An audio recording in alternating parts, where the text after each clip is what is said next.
Right. Respiration is not breathing in and out. Respiration is the breakdown of glucose to make energy using oxygen. Every living cell in every living organism uses respiration to make energy, all of the time. Energy is needed for all the chemical reactions in the body. Respiration takes place in the mitochondria in the cell cytoplasm. Aerobic respiration means with air, as respiration needs oxygen. Respiration takes place in the mitochondria of cells, and chemical reactions take place that use up oxygen and glucose and produce carbon dioxide and water. The process also releases energy. In eukaryotic cells, the cytoplasm includes all the material inside the cell, but it doesn't include the nucleus. But most of the organelles it refers to, it encompasses all the things apart from the nucleus, and there are some other ones I think, like I think it's the membrane, but I think so. Anaerobic respiration in yeast produces alcohol. In humans, it is lactic acid. During vigorous exercise, this is when a lactic acid is produced. By replacing the oxygen debt, fast and deep breathing, that's how lactic acid is removed. Your body uses cellular respiration to convert glucose to ATP and carbon dioxide using oxygen. ADP is that is the sugar backbone attached to an adenine. Two phosphate groups bonded to 5 carbon atoms of ribose. ATP, these are initials which I will come on to later. ATP is composed of adenine, ribose, and 3 phosphates.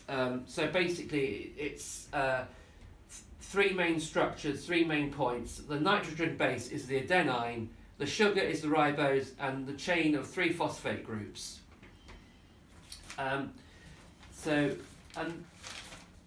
If I just, I'm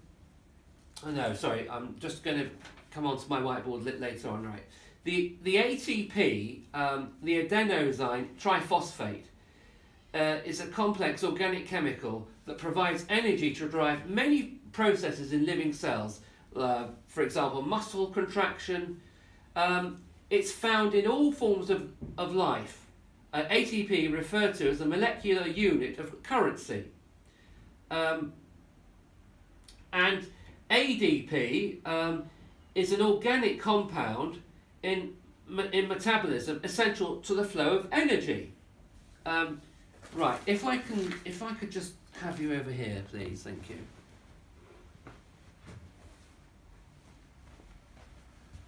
Right, I've got here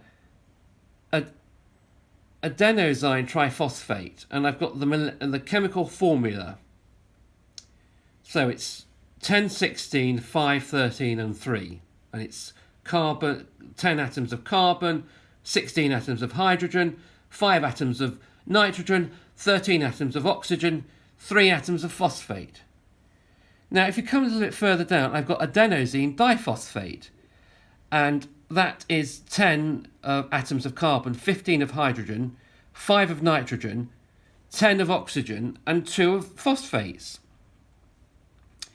And if I go down to the, that's the adenosine monophosphate for this one here, with 10 atoms of carbon, 14 atoms of hydrogen, 5 atoms of nitrogen, 7 of oxygen, and 1, or it doesn't actually include 1, but it's 1 of phosphate.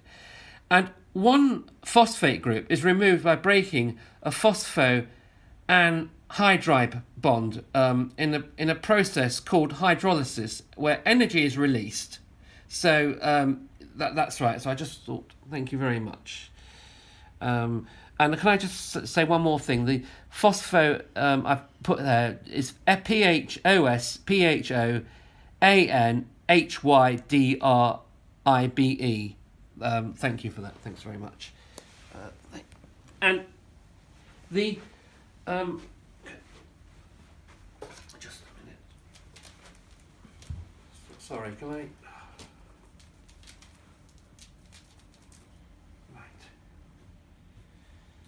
And can I just have you just a minute? Thank you very much. If I put here dephosphorylation.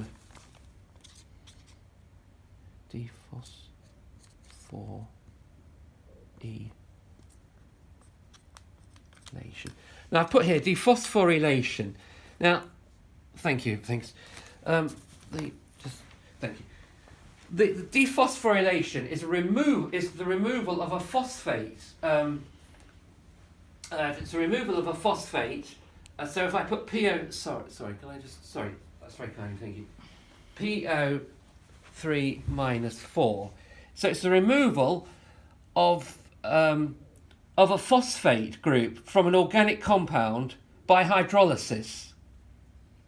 And this dephosphorylation reaction releases energy which enzymes need to drive other chemical reactions.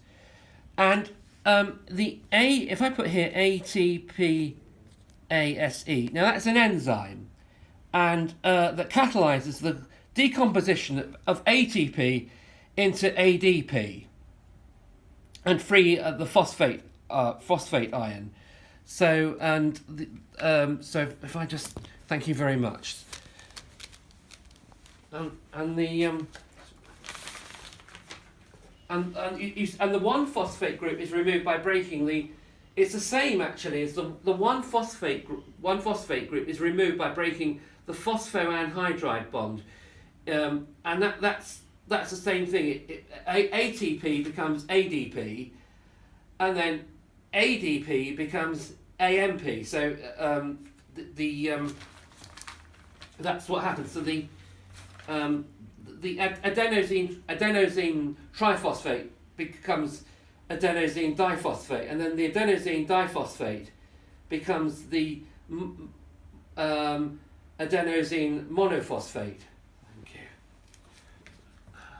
Right.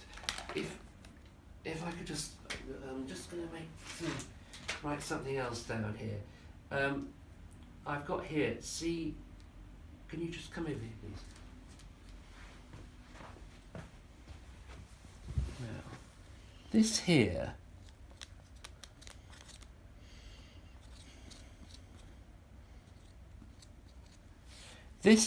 is it's an intermediate for the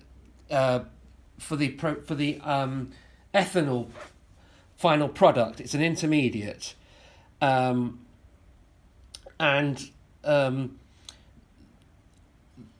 this is the chemical formula CH3CHO. And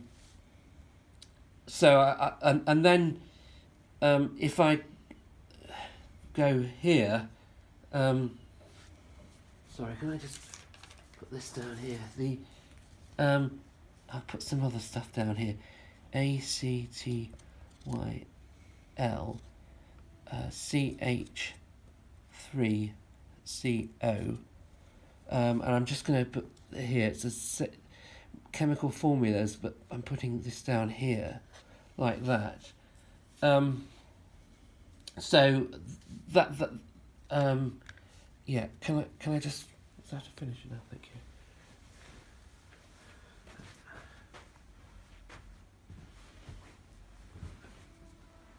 How many minutes was that?